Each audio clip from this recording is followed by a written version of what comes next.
弟兄姊妹平安，今天是2022年的5月9号。今天的经文是诗篇100篇，以西结书37章15到28节，启示录第15章第1到第4节。今天要跟大家分享的主题是联合。礼拜三的新眼光读经，我们读到的撒迦利亚书第11章第7节，在那里提到了2根木杖。在经文里面这样说：我拿了2根木杖，一根叫恩惠，一根叫合一，这样我开始放牧羊群。接续着又提到了上帝吩咐先知一一的折断这2根木杖。折断第1根木杖称为恩惠，是因为呢这一些人民他们背离了上帝的旨意，并且有恨上帝的牧羊人，因此呢上帝不再连续他们，而将这个代表着立约的杖给折断了。后来上帝又吩咐先知将第2根木杖折断，因为呢犹大和以色列不合一，成为了分裂的2个国家。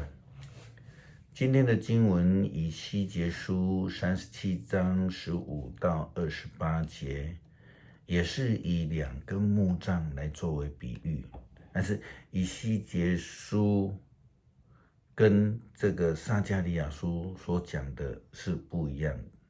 撒迦利亚书讲分裂，这里是讲上帝的旨意是合一。那这2根的木杖要来做比喻、教导、提醒合一的重要性。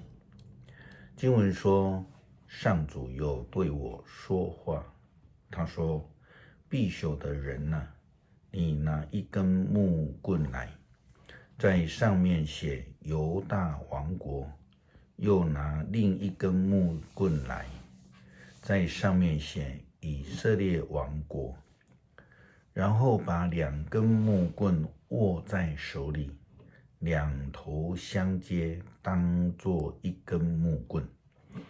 要是你的同胞问你这是什么意思，你就告诉他们，我至高的上主要把代表以色列那根木棍接在代表犹大那根木棍上，使2根木棍在我手里成为1根。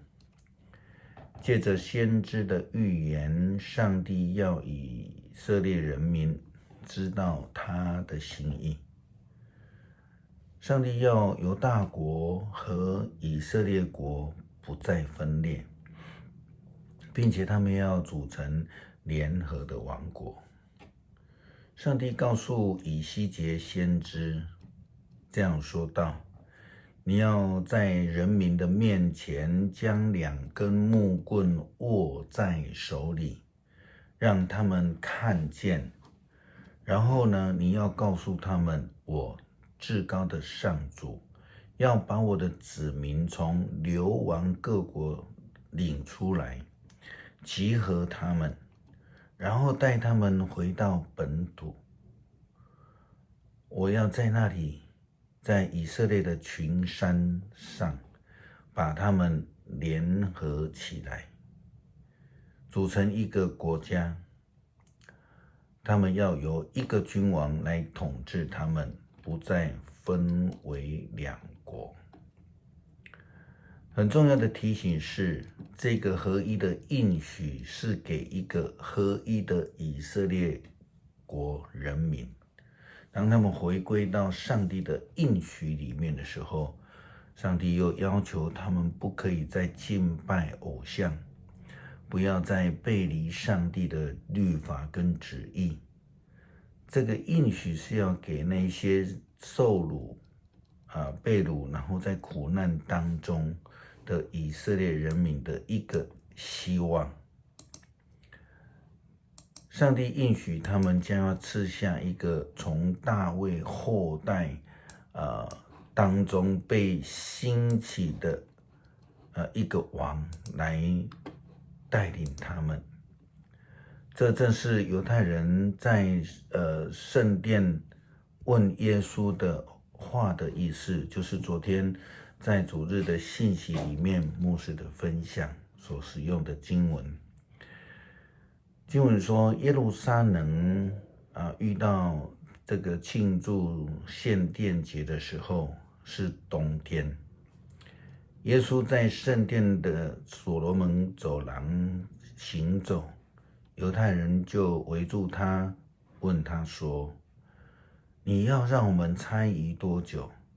你若是基督，应当照实告诉我们。”这是约翰福音第10章22到24节的经文。犹太人所期待的盼望，就是一位基督，一位弥赛亚，一位上帝所赐的救恩，以色列人的王。但是从被掳归回之后，以色列人并没有很真心的合一。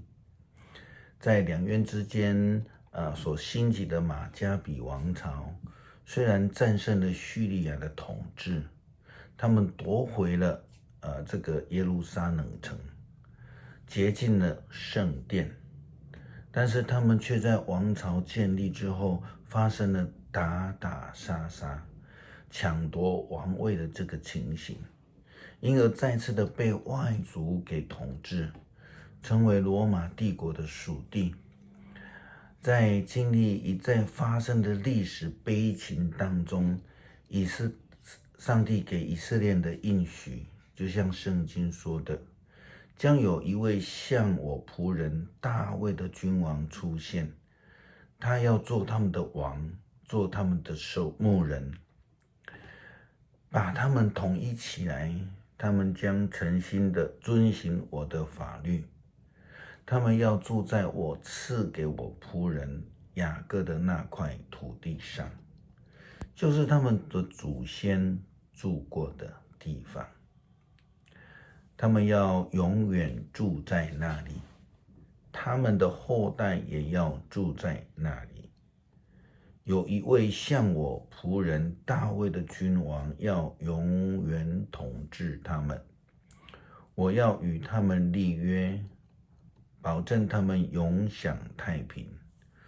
我要让他们在那里发展，人口增多，并且要使我的圣殿永远屹立在他们的土地上。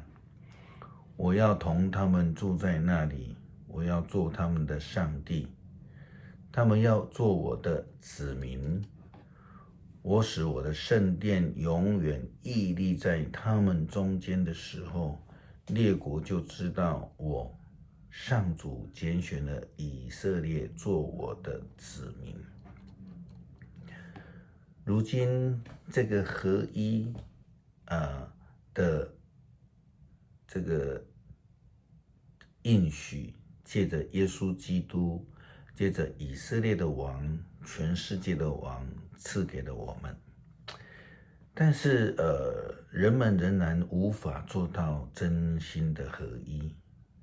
哥林多教会是一个分裂的教会，现在的教会也有许许多多不合一的事情发生。很多人只看重自己，坚持自己的想法，却不愿意高举基督，顺服基督，顺服教会。约翰提到了上帝的启示，有一些在末后的人们战胜了兽，并且同声赞美上帝说：全能的主上帝啊，你的作为是多么的宏伟奇妙！万国的王啊，你的道路多么公正真实！主啊，谁敢不敬畏你？谁不颂赞你的名？只有你是神圣的，万国都要来，在你的面前敬拜，因为你的公义的作为已经彰显出来。合一的确是一个不容易的事，需要放下自己，欣赏别人，才能够高举基督，荣耀主名。诗篇100篇，上主对我说：你坐在我右边，等我使你的仇敌屈服在你脚下。上主要从锡安伸展你的王权。他说：你要管辖你的仇敌，你跟仇敌作战的时候，你的人民会自愿从军，你的年轻人会像清晨的甘露，要到圣山来就近你。上主发誓绝不改变心意，你要按照麦基洗德的系列永远做祭司。主在你的右边，他发怒的时候要痛击列王，他要审判万国，使战场上堆满了尸首，他要打败地上各国的君王。我的王要喝路旁的溪水，能力充沛，制服仇敌。求主帮助我们追求合一，不过分的看重自己，学习主的教导，彼此扶持，彼此相爱。因为呢，在教会里面制造分裂，或是一个分裂的教会，不是上帝的旨意。只有合一才能荣耀主名。求主帮助我们。祷告，感谢，是奉主耶稣基督是圣名求，阿们。